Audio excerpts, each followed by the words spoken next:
Power point. परिचय। Power point को ऐसे प्रोग्राम के रूप में परिभाषित किया जा सकता है जो स्पष्ट, प्रभावी एवं आकर्षक प्रस्तुतिकरण तैयार करने में मदद करता है। प्रस्तुतिकरण क्रम में लगे स्लाइड्स पर आधारित होता है। इसमें प्रत्येक स्लाइड एक संक्षिप्त विषय को पूरा करती है। एक बार यदि आप प्रस्तुतिकरण को तैयार कर लें, तो आप पावर पॉइंट का प्रयोग हस्तलिखित सामग्री और वक्ता के नोट्स तैयार करने में भी कर सकते हैं। आप अपनी स्लाइड को छाप भी सकते हैं। यदि आप ओवरहेड प्रोजेक्टर का प्रयोग करना चाहते हैं, तो आप अपने कंप्यूटर को एलसीडी डिस्प्ले से जोड़कर ऐसा कर सकते हैं। ये तस्वीर को कई गुना बड़ा करके उसे आउटपुट के रूप में स्क्रीन पर दिखाता है। स्लाइड। प्रस्तुतिकरण के लिए प्रत्येक पृष्ठ को स्लाइड कहा जाता है। प्रस्तुतिकरण में आप स्लाइड बनाते हैं या उसमें सुधार करते हैं। प्रत्येक स्लाइड किसी विशेष बात को उभारने के लिए बनाई जाती है। उदाहरण के लिए, यदि आप किसी प्रोजेक्ट के लिए प्रस्तुतिकरण बना रहे हैं, तो एक स्लाइड में प्रोजेक्ट का नाम आदि, दूसरी स्लाइड में प्रोजेक्ट का उद्देश्य, तीसरी में उसके मुख्य भाग, इसी प्रकार आगे भी स्लाइडें तैयार की जा सकती हैं। वक्ता के नोट। ये ऐसी सूचनाएं हैं जो वक्ता को प्रस्तुतिकरण के समय कुछ बातें याद दिलाने के लिए दी जाती हैं। ये सामान्यतः कागज पर छपे साधारण वाक्य या सूचनाएं होती हैं। प्रस्तुतिकरण की सभी या चुनी हुई स्लाइडें छापी जाती हैं। पावर पॉइंट में एक पृष्ठ की इन फाइलों के नाम का विस्तार भाग सामान्यतः पीपीटी होता है।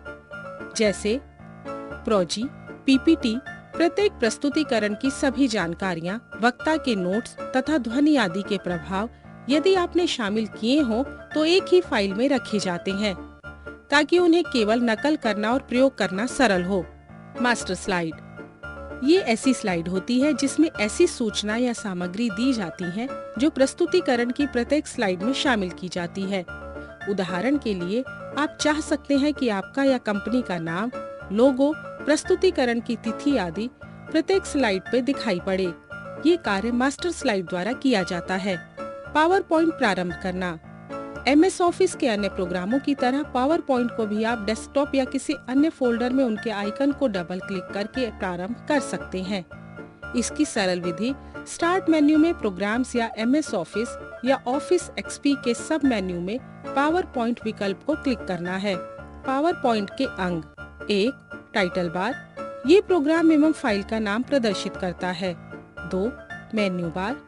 ये फाइल से प्रारंभ होकर 9 मेन्यू प्रदर्शित करता है। इनमें से मुख्य मेन्यू है। 1. फाइल।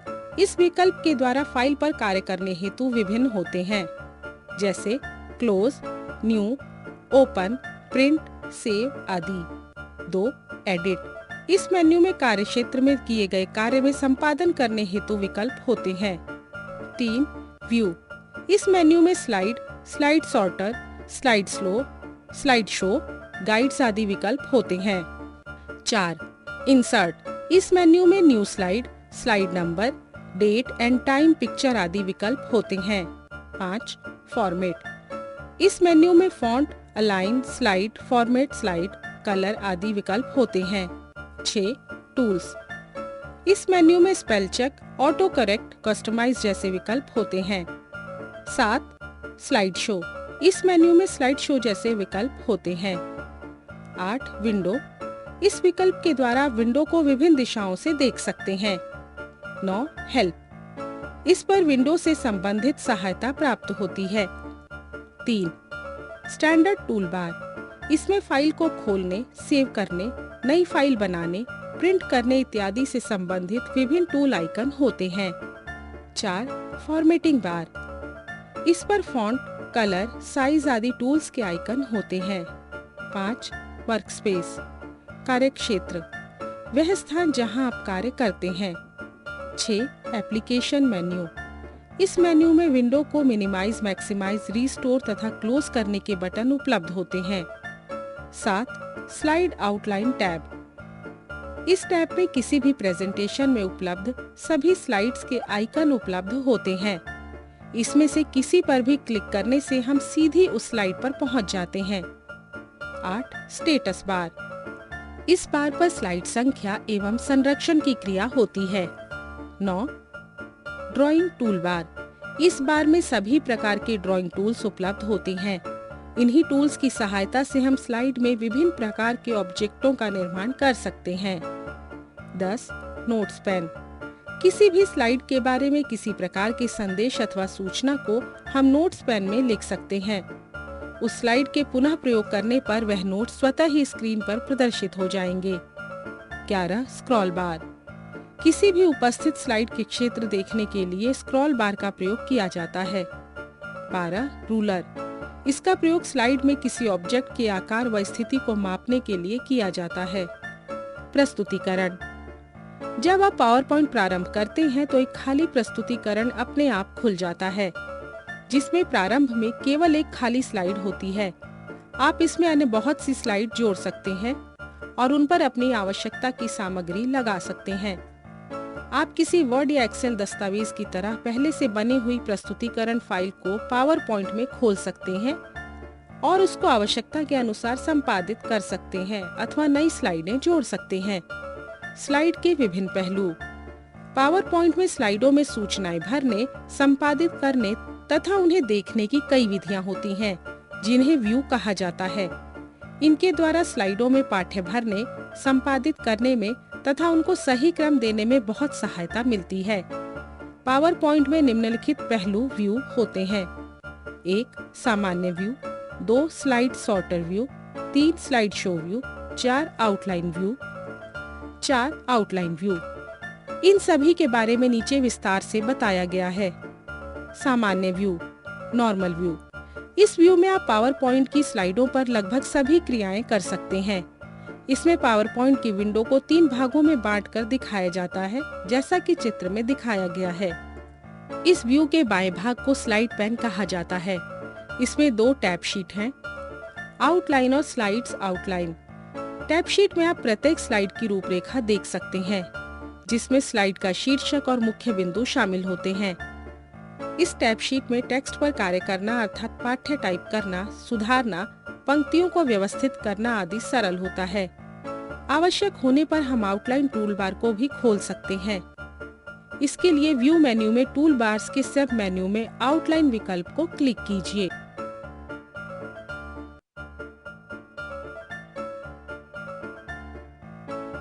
इस व्यू के दाईं ऊपरी भाग में कोई चुनी हुई स्लाइड या वर्तमान स्लाइड अपनी सभी विशेषताओं के साथ बड़े आकार में दिखाई देती है। इस भाग में चित्रों, रंगों आदि पर कार्य किया जाता है। इसमें हम स्लाइड के पाठ्य को भी सुधार सकते हैं। इस व्यू के दाएं नीचे के भाग में आप प्रस्तुतकर्ता के लिए नोट्स भर सकते हैं। किसी स्लाइड्स के लिए नोट्स जोड़ने के लिए आप दाईं ओर नीचे के बॉक्स को क्लिक कीजिए। इसमें कर्सर वहां आ जाएगा। अब आप उस बॉक्स में नोट्स उसी जगह टाइप और संपादित कर सकते हैं जिस तरह अन्य स्थानों पर किया जाता है। Slide sorter view.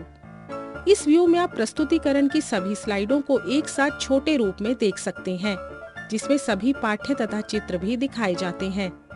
Slide sorter view में आप स्लाइडों को अपनी इच्छा अनुसार किसी भी क्रम में लगा सकते हैं। यहाँ तक कि एक स्लाइड के ऊपर दूसरी स्लाइड भी लगा सकते हैं। इसमें स्लाइड बदलने की विधि तथा स्लाइडों तथा उनकी वस्तुओं पर एनिमेशन के प्रभाव भी सेट किए जा सकते हैं। इतना ही नहीं, इसमें आप विभिन्न एनिमेशन का अवलोकन भी कर सकते हैं। Slide show view.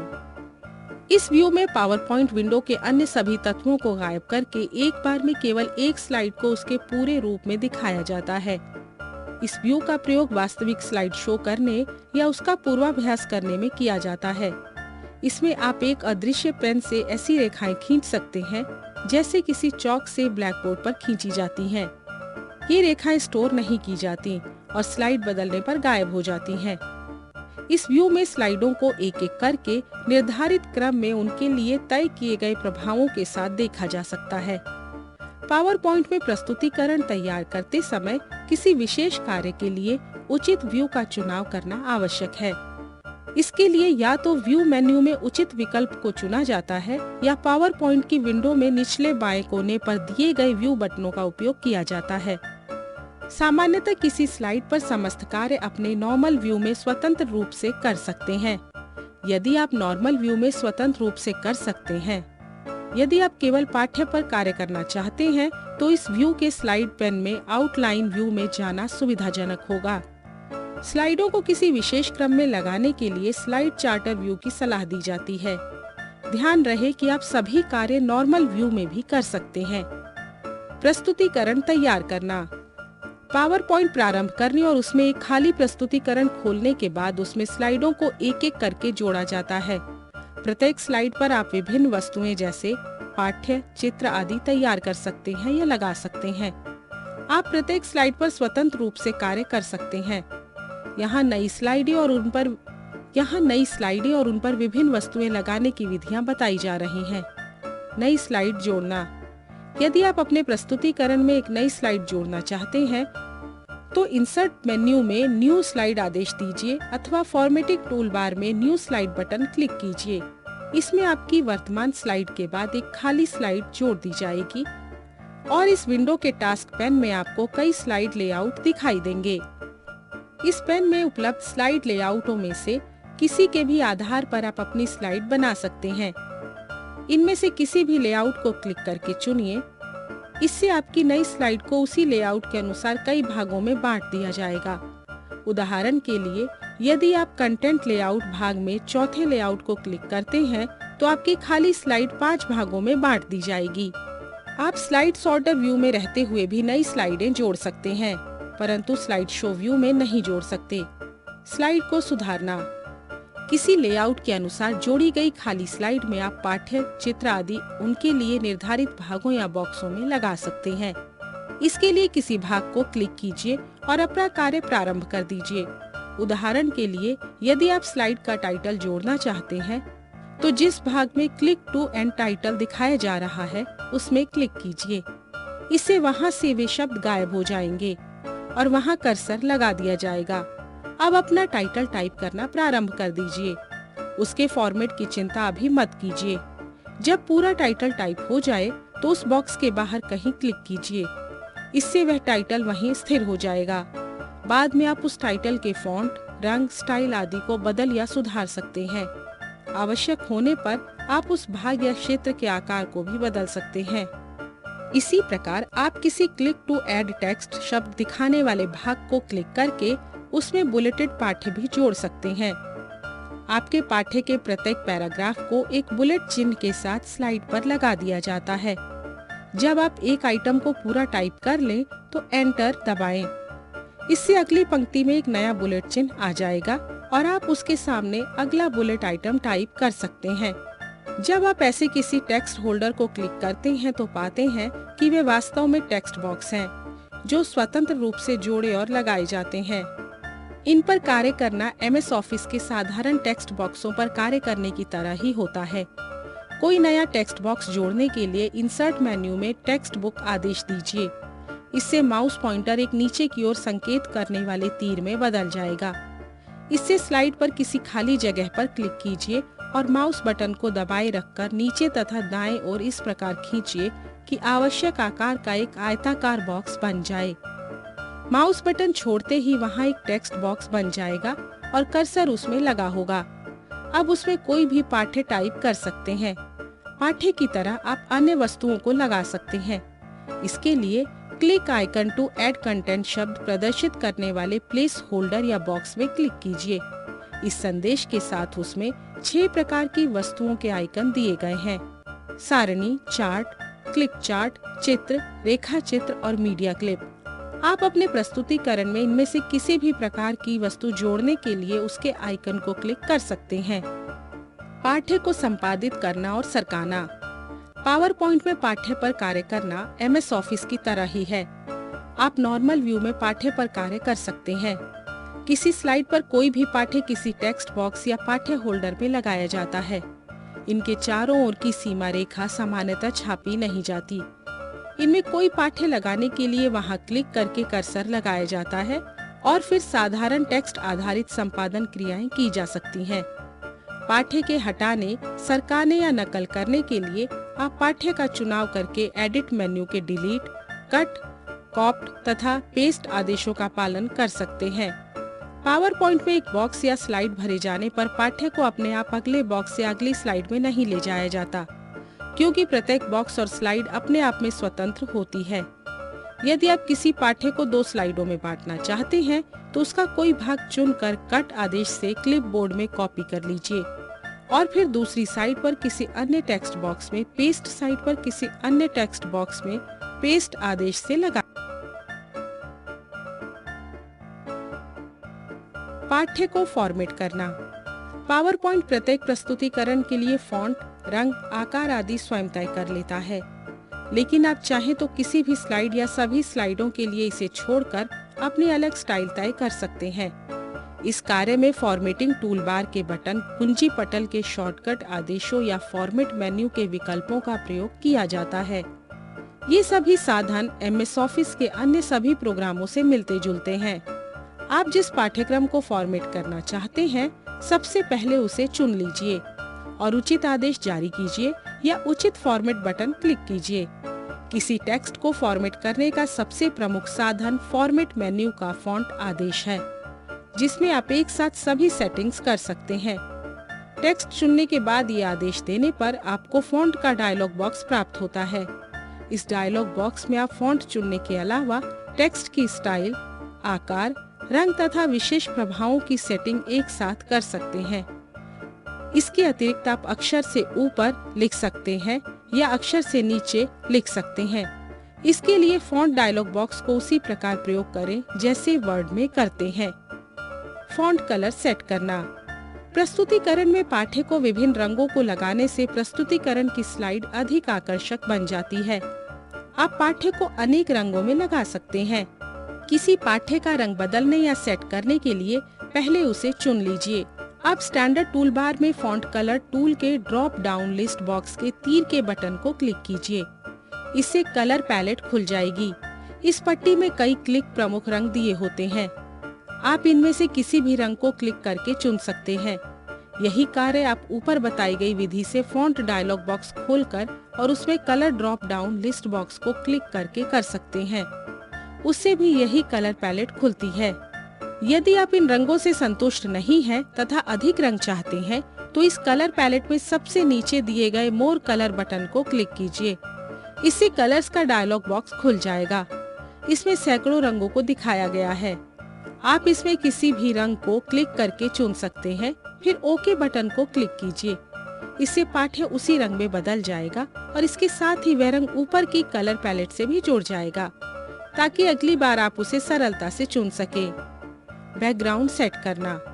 सामान्यतः स्लाइडों पर समस्त पाठ्य सफेद पृष्ठभूमि में दिखाया जाता है। आप किसी भी या सभी स्लाइडों के बैकग्राउंड का रंग बदल सकते हैं, जिससे आपका प्रस्तुतिकरण अधिक आकर्षक बन जाए। बैकग्राउंड का रंग बदलने के लिए फॉर्मेट मेन्यू में बैकग्राउंड आदेश दीजिए। इससे आपको बैकग्राउंड डायलॉग बॉक्स मिल जाएगा। इस डायलॉग बॉक्स में एकमात्र ड्राउन डॉप लिस्ट बॉक्स को क्लिक कीजिए। इससे एक छोटी कलर पैलेट नीचे की ओर खुल जाएगी। आप इस पट्टी में से बैकग्राउंड के लिए कोई भी रंग क्लिक करके चुन सकते हैं। ऐसा करते ही वह रंग उस डायलॉग बॉक्स में नमूना स्लाइड के बैकग्राउंड में दिखाई देगा। यदि आप इस रंग से संतुष्ट हैं तो अप्लाई बटन को क्लिक कीजिए। इससे वह बैकग्राउंड रंग वर्तमान स्लाइड पर लागू हो जाएगा। यदि आप यही बैकग्राउंड रंग सभी स्लाइडों पर लागू करना चाहते हैं तो इस डायलॉग बॉक्स से अप्लाई टू ऑल बटन को क्लिक कीजिए। वैसे आप हर स्लाइड के लिए अलग अलग बैकग्राउंड रंग भी चुन सकते हैं। चित्र जोड़ना। सामान्यतः कोई भी प्रस्तुतिकरण चित्रों के बिना पूरा नहीं होता।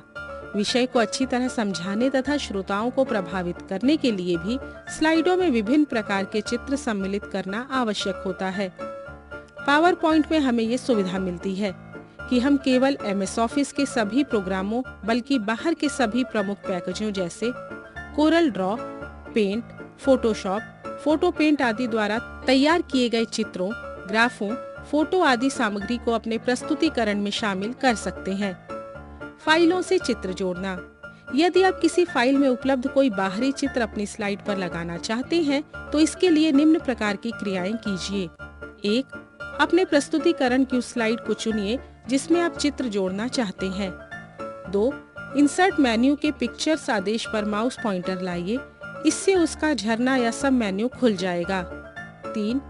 इस झरना मेन्यू में फॉर्म फाइल विकल्प को क्लिक कीजिए, जिससे आपकी स्क्रीन पर इंसर्ट पिक्चर का डायलॉग बॉक्स खुल जाएगा। 4. इस डायलॉग बॉक्स में आप किसी भी फोल्डर की किसी भी फाइल में भरा हुआ चित्र ढूंढ सकते हैं। मिल जाने पर इंसर्ट बटन क्लिक कीजिए, जिससे आपका चुना हुआ चित्र आपकी स्लाइड पर जुड़ जाएगा। इस चित्र के चारों ओर बने हुए हैंडलों की सहायता से आप इसे मनचाहे आकार में ढालकर अपनी स्लाइड पर इसे किसी भी स्थान पर लगा सकते हैं। क्लिप आर्ट लगाना। पावर पॉइंट की क्लिप आर्ट गैलरी में बहुत से चित्र उपलब्ध होते हैं, जिन्हें आप अपने प्रस्तुतिकरण की किसी भी स्लाइड पर कहीं भी चिपका सकते हैं।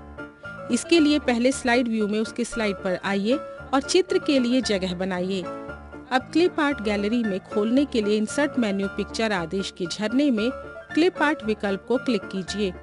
इससे आपकी पावर पॉइंट विंडो में insert clip art task pane खुल जाएगा। इससे आगे की पूरी क्रिया MS वर्ड की क्लिप आर्ट गैलरी की तरह ही है, जिसके बारे में आप विस्तार पूर्वक पढ़ चुके हैं। ऑटो शेप लगाना। पावर पॉइंट में प्रतिदिन काम आने वाली आकृतियों को बनाने की एक विशेष सुविधा उपलब्ध है। ऐसी बहुत सी आकृतियों के साथ पाठ्य जोड़ने की सुविधा भी उपलब्ध है, जिससे हमारा बहुत सा समय बच जाता है। इस सुविधा को ऑटो शेप कहा जाता है। किसी स्लाइड में ऑटो शेप लगाने के लिए निम्नलिखित क्रियाएं कीजिए। 1.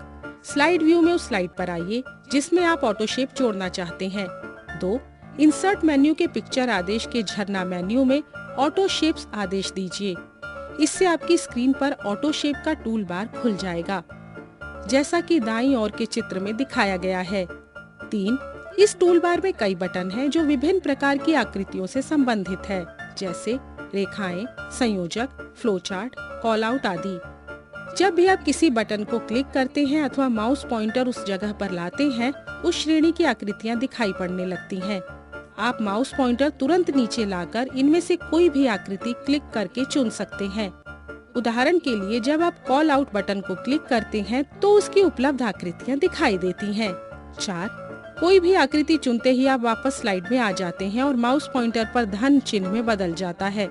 अब आप माउस बटन एक स्थान से दबाकर दूसरे स्थान तक खींचते हुए इच्छित आकार की चुनी हुई आकृति बना सकते हैं। 5. आकृति बनाकर माउस बटन को छोड़ते ही माउस पॉइंटर एक धसान बिंदु में बदल जाता है और आकृति के बीच में आकर रुक जाता है। यहाँ आप वह पाठ्य टाइप कर सकते हैं जो आकृति भरना चाहते हैं। जब आप कोई ऑटो शेप लगाते हैं तो उसके चारों ओर हैंडल होते हैं। इन हैंडलों को खींचते हुए आप उस आकृति को उचित आकार में ला सकते हैं। यदि आप चाहें तो उसमें भरे हुए पाठ्य का फॉन्ट, आकार, रंग आदि भी बदल सकते हैं। हेडर और फुटर। पावर पॉइंट में आप अपनी सभी स्लाइडों पर हेडर और फुटर जोड़ सकते हैं। हेडर और फुटर ऐसी स्थित सूचनाएं हैं जो सभी स्लाइडों पर दिखाई और छापी जाती हैं। आप हेडर या फुटर में तारीख, समय तथा पेज नंबर भी दिखा अथवा छाप सकते हैं। हेडर या फुटर जोड़ने के लिए व्यू मेन्यू में हेडर एंड फुटर आदेश दीजिए। इससे हेडर एक फुटर डायलॉग बॉक्स आपकी स्क्रीन पर खुल जाएगा। इस डायलॉग बॉक्स में विभिन्न सूचनाओं जैसे तिथि, समय, स्लाइड संख्या और फुटर को सक्रिय करने के लिए चेक बॉक्स दिए गए हैं। आप इनमें से जिनको स्लाइड में शामिल करना चाहते हैं उन्हें क्लिक करके सेट कर दीजिए। यदि इनको सक्रिय कर दिया जाए तो ये सूचनाएं प्रत्येक स्लाइड के निचले भाग में दिखाई देती हैं और छापी जाती हैं। यदि आपने date and time check box को सेट किया है तो 2 रेडियो बटनों अपडेट ऑटोमेटिकली और फिक्स्ड में से एक को सेट कीजिए।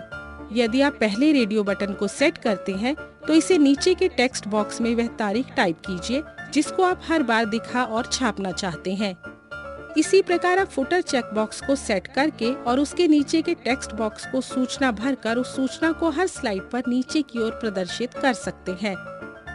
यदि आप स्लाइड की क्रम संख्या भी दिखाना चाहते हैं तो स्लाइड नंबर चेक बॉक्स को सेट कर दीजिए। सभी आवश्यक सेटिंग अप्लाई बटन को क्लिक कीजिए।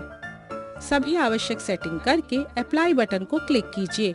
इससे वह सेटिंग आपके प्रस्तुतिकरण की वर्तमान स्लाइड पर लागू हो जाएगी। यदि आप यही सेटिंग स्लाइडों पर लागू करना चाहते हैं तो अप्लाई बटन की जगह अप्लाई टू ऑल बटन को क्लिक करना चाहिए। यदि आप प्रस्तुतिकरण की पहली अर्थात टाइटल स्लाइड को इस सेटिंग से मुक्त रखना चाहते हैं, अर्थात उस स्लाइड पर हेडर और फुटर की सेटिंग लागू नहीं करना चाहते, तो अप्लाई टू ऑल बटन को क्लिक करने से पहले don't show on the title slide check box set कर दीजिए। प्रदर्शन का समय। कोई प्रस्तुतिकरण तैयार कर लेने के बाद सबसे महत्वपूर्ण समय तब आता है जब श्रोताओं के सामने उसे प्रदर्शित किया जाता है। ये प्रदर्शन सामान्यतः बड़े पर्दे पर दिखाने के उपकरणों जैसे LCD को अपने कंप्यूटर से जोड़कर किया जाता है। यदि श्रोताओं की संख्या बहुत सीमित है तो अपने मॉनिटर की स्क्रीन पर भी उसका प्रदर्शन किया जा सकता है। इन दोनों ही विधियों में मूलतः कोई अंतर नहीं है। यहाँ हम यह मानकर चल रहे हैं कि आपको प्रदर्शन अपने कंप्यूटर के मॉनिटर पर ही करना है। प्रदर्शन प्रारंभ करना। वास्तविक स्लाइड शो करने के लिए अथवा उसका अभ्यास करने के लिए किसी भी व्यू में उस प्रस्तुतिकरण की पहली स्लाइड पर आइए। स्लाइड शो प्रारंभ करने के लिए या तो व्यू मेन्यू में स्लाइड शो आदेश दीजिए अथवा स्लाइड शो व्यू मेन्यू में स्लाइड शो आदेश दीजिए अथवा स्लाइड शो व्यू मेन्यू में व्यू शो आदेश दीजिए। ऐसा करते ही स्क्रीन की समस्त सामग्री छिप जाएगी और पहली स्लाइड से प्रदर्शन प्रारंभ हो जाएगा। यदि आप स्लाइड शो किसी तरह स्लाइड से प्रारंभ करना चाहते हैं तो स्लाइड सॉर्टर व्यू में आकर उसे अपनी वर्तमान स्लाइड बनाइए और पावर पॉइंट विंडो के बाएं निचले कोने पर बने व्यू बटनों में स्लाइड शो बटन को क्लिक कीजिए। इससे प्रदर्शन वर्तमान स्लाइड से प्रारंभ हो जाएगा। वास्तव में इस बटन का प्रयोग ये देखने के लिए किया जाता है कि वर्तमान स्लाइड शो के समय कैसी दिखाई देगी। प्रदर्शन के समय हमें समय समय पर स्लाइड बदलने की आवश्यकता होती है। आप या तो एक निश्चित समय के बाद स्लाइडों को ऑटोमेटिक विधि से बदल सकते हैं या जब आप चाहें उस समय बदल सकते हैं। स्लाइड बदलने के लिए निम्नलिखित क्रियाएं कीजिए। अगली स्लाइड पर जाने के लिए माउस के बाएं बटन से क्लिक कीजिए अथवा एंटर, स्पेस बार, एन, दायां तीर, निचला तीर तथा पेज डाउन कुंजियों में से किसी को दबाइए। पिछली स्लाइड में जाने के लिए बैक स्पेस, पी, बायां तीर, ऊपरी तीर तथा पेज अप कुंजियों में से किसी को दबाइए। आप दाएं माउस बटन को दबाकर उससे मिलने वाले पॉपअप मेन्यू में प्रीवियस आदेश को क्लिक करके भी पिछली स्लाइड पर जा सकते हैं। यदि आप किसी विशेष स्लाइड पर जाना चाहते हैं तो स्लाइड का नंबर टाइप करके एंटर कुंजी दबाइए। जैसे यदि आप 5वीं स्लाइड पर जाना चाहते हैं तो 5 टाइप करके एंटर दबाइए। स्लाइड शो बीच में ही समाप्त करने तथा पिछले मेन्यू में वापस लौटने के लिए या तो एस्केप कुंजी या डैश कुंजी दबाइए या कंट्रोल कुंजी के साथ ब्रेक बटन दबाइए।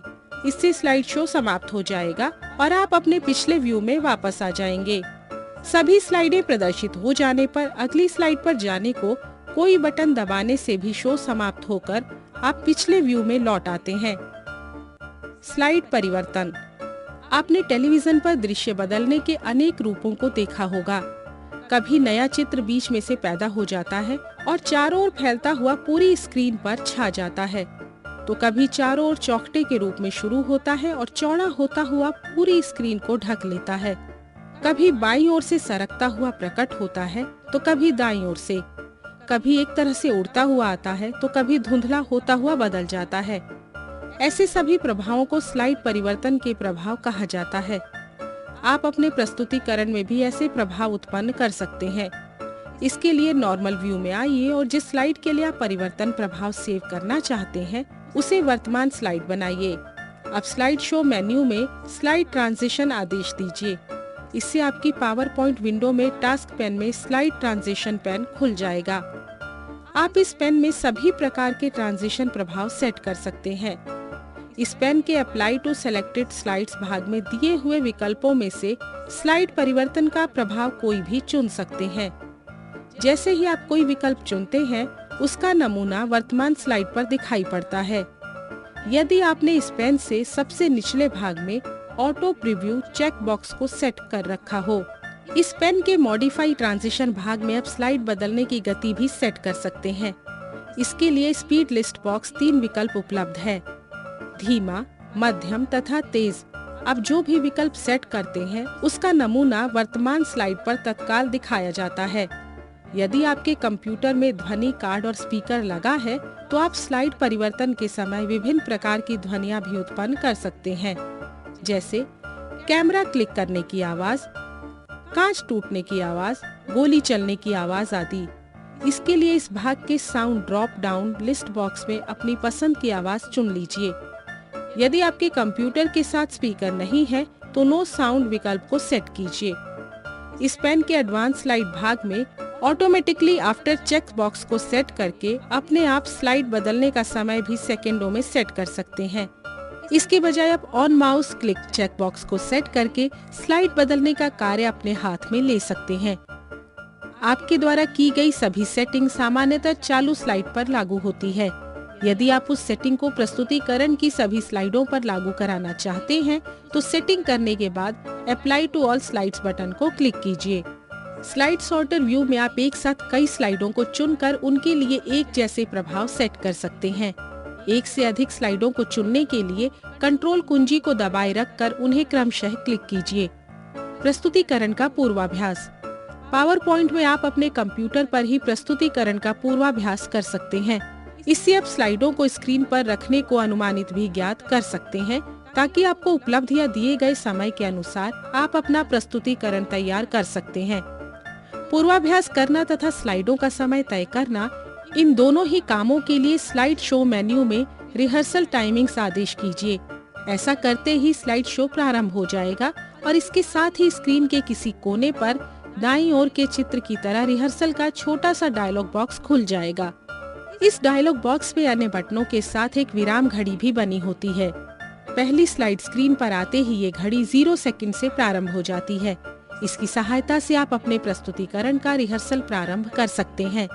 जब एक स्लाइड पर्याप्त समय तक स्क्रीन पर रह चुकी हो और आप स्लाइड पर जाना चाहते हो, तो इसे डायलॉग बॉक्स में बने नेक्स्ट तीर के बटन को क्लिक कर दीजिए या पहले बताया गया कोई आदेश देकर आगे बढ़िए। इससे चालू स्लाइड का समय नोट हो जाएगा और अगली स्लाइड स्क्रीन पर आते ही विराम घड़ी फिर 0 सेकंड से प्रारंभ हो जाएगी। यदि किसी कारणवश आप बीच में रुकना चाहते हो, तो इस डायलॉग बॉक्स के पॉज बटन को क्लिक कीजिए। इससे विराम घड़ी वहीं रुक जाएगी और फिर से चलने की प्रतीक्षा करेगी। फिर से पॉज बटन को क्लिक करके आप शो को उसी बिंदु से फिर प्रारंभ कर सकते हैं। यदि किसी स्लाइड का समय फिर से सेट करना हो, तो रिपीट बटन को क्लिक कीजिए। इस प्रकार आप प्रस्तुतिकरण की सभी स्लाइडों का पूर्वाभ्यास करके उनका समय सेट कर सकते हैं। प्रत्येक स्लाइड का समय और प्रस्तुतिकरण का संपूर्ण समय कंप्यूटर द्वारा रिकॉर्ड कर लिया जाता है। शो समाप्त होने पर पावर पॉइंट आपको पूछेगा, डायलॉग बॉक्स देकर कुल समय बताएगा और इन समय को सुरक्षित करने के बारे में पूछेगा। यदि आप समय को सुरक्षित करना चाहते हैं, तो यस बटन को क्लिक कीजिए, नहीं तो नो बटन को क्लिक कीजिए। यदि आपने समय सुरक्षित कर लिया है, तो इनका प्रयोग स्लाइड शो के समय किया जा सकता है। यदि आप स्लाइड शो के समय स्लाइड बदलने के लिए इन समयों का प्रयोग हेडर और फुटर। पावर पॉइंट में आप अपनी सभी स्लाइडों पर हेडर और फुटर जोड़ सकते हैं। हेडर और फुटर ऐसी स्थित सूचनाएं हैं जो सभी स्लाइडों पर दिखाई और छापी जाती हैं। आप हेडर या फुटर में तारीख, समय तथा पेज नंबर भी दिखा अथवा छाप सकते हैं। हेडर या फुटर जोड़ने के लिए व्यू मेन्यू में हेडर एंड फुटर आदेश दीजिए। इससे हेडर एक फुटर डायलॉग बॉक्स आपकी स्क्रीन पर खुल जाएगा। इस डायलॉग बॉक्स में विभिन्न सूचनाओं जैसे तिथि, समय, स्लाइड संख्या और फुटर को सक्रिय करने के लिए चेक बॉक्स दिए गए हैं। आप इनमें से जिनको स्लाइड में शामिल करना चाहते हैं उन्हें क्लिक करके सेट कर दीजिए। यदि इनको सक्रिय कर दिया जाए तो ये सूचनाएं प्रत्येक तो स्लाइड ट्रांजिशन पेन के एडवांस स्लाइड भाग में ऑटोमेटिकली आफ्टर बॉक्स को रिसेट कर दीजिए। यदि आप स्लाइडों का रिहर्सल का समय रद्द कर देना चाहते हैं, तो इस चेक बॉक्स को रीसेट करने के बाद apply to all slides button को क्लिक कीजिए। प्रस्तुतिकरण को छपवाना। पावर पॉइंट में आप अपने प्रस्तुतिकरण की सामग्री जैसे स्लाइड, हैंडआउट, नोट्स आदि को अपने प्रिंटर द्वारा कागज पर छपवा सकते हैं, ताकि वह श्रोताओं में बांटी जा सके। ये कार्य करने के लिए फाइल मेन्यू में प्रिंट आदेश दीजिए या स्टैंडर्ड टूल बार में प्रिंट बटन को क्लिक कीजिए। ये आदेश देते ही आपकी स्क्रीन पर प्रिंट का डायलॉग बॉक्स दिया जाएगा। ये डायलॉग बॉक्स मूल रूप में MS ऑफिस के अन्य प्रोग्रामों जैसे MS वर्ड तथा एक्सेल के प्रिंट आदेशों के डायलॉग बॉक्सों जैसा ही है, लेकिन इसमें प्रस्तुतिकरण की दृष्टि से अन्य विकल्प भी हैं। इस डायलॉग बॉक्स के प्रिंट रेंज भाग में आप छापी जाने वाली स्लाइडों की रेंज बता सकते हैं। यदि आप सभी स्लाइडों को छापना चाहते हैं, तो ऑल रेडियो बटन को सेट कीजिए। यदि केवल चालू स्लाइड को छापना चाहते हैं, तो करंट रेडियो बटन को सेट कीजिए। और यदि कुछ चुनी हुई स्लाइडों को ही छापना चाहते हैं, तो या तो उन्हें चुनकर सिलेक्शन विकल्प को सेट कीजिए या स्लाइड्स रेडियो बटन को सेट करके उसके सामने के टेक्स्ट बॉक्स में उन स्लाइडों की क्रम संख्या दीजिए। इस डायलॉग बॉक्स के print what drop down list box में उस सामग्री का नाम चुना जाता है जिसे आप छापना चाहते हैं, जैसे स्लाइड, हैंडआउट, नोट्स, आउटलाइन आदि। यदि आप स्लाइडों को हैंडआउट छापना चाहते हैं तो पहले इस लिस्ट बॉक्स में हैंडआउट्स विकल्प को चुनिए। इससे इसके दाएं भाग में हैंडआउट्स भाग सक्रिय हो जाएगा। आप हैंडआउट के एक पेज को 1, 2, 3, 4 या 6 स्लाइडें छाप सकते हैं, जिनके लिए स्लाइड्स पर पेज ड्रॉप डाउन लिस्ट में विकल्प दिए होते हैं। एक पेज पर 6 स्लाइडों का विकल्प सबसे अच्छा है, क्योंकि इससे कम कागज में अधिक स्लाइडें अच्छी तरह छापी जा सकती हैं। आप इसी भाग में हैंडआउटों पर स्लाइडों की छपाई का क्रम भी तय कर सकते हैं। इस डायलॉग बॉक्स में नीचे कई चेक बॉक्स दिए जाते हैं जो विभिन्न प्रकार के प्रभाव उत्पन्न करने के लिए हैं। इनमें फ्रेम स्लाइड्स चेक बॉक्स को सेट करने पर स्लाइडों के चारों ओर सीमा रेखा छापी जाती है और scale to fit paper check box को सेट करने पर स्लाइडों का आकार कागज के अनुसार सेट करके छापा जाता है।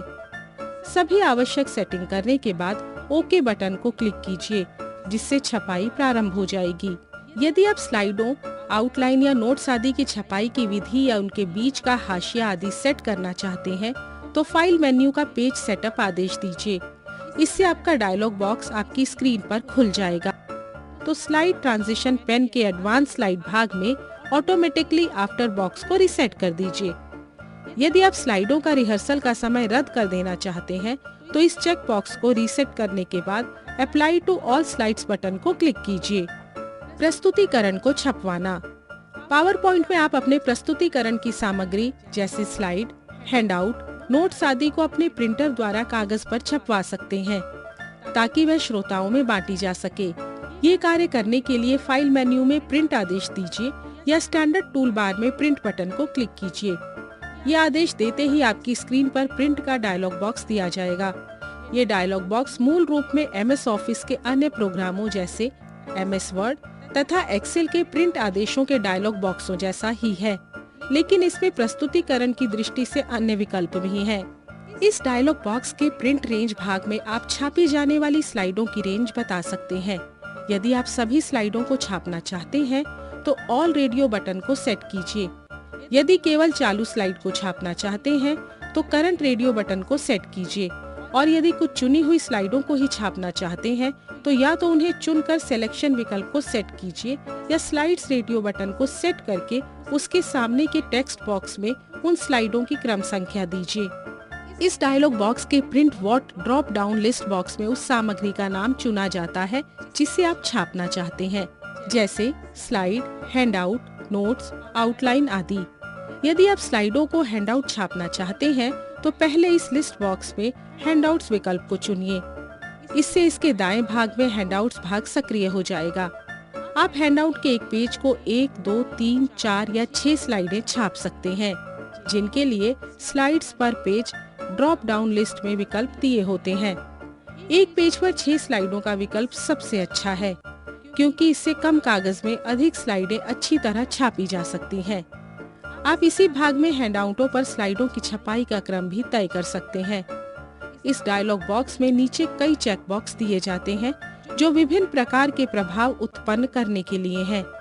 इनमें फ्रेम स्लाइड्स चेक बॉक्स को सेट करने पर स्लाइडों के चारों ओर सीमा रेखा छापी जाती है और scale to fit paper check box को सेट करने पर स्लाइडों का आकार कागज के अनुसार सेट करके छापा जाता है। सभी आवश्यक सेटिंग करने के बाद ओके बटन को क्लिक कीजिए, जिससे छपाई प्रारंभ हो जाएगी। यदि आप स्लाइडों, आउटलाइन या नोट्स आदि की छपाई की विधि या उनके बीच का हाशिया आदि सेट करना चाहते हैं तो फाइल मेन्यू का पेज सेटअप आदेश दीजिए। इससे आपका डायलॉग बॉक्स आपकी स्क्रीन पर खुल जाएगा। तो स्लाइड एडवांस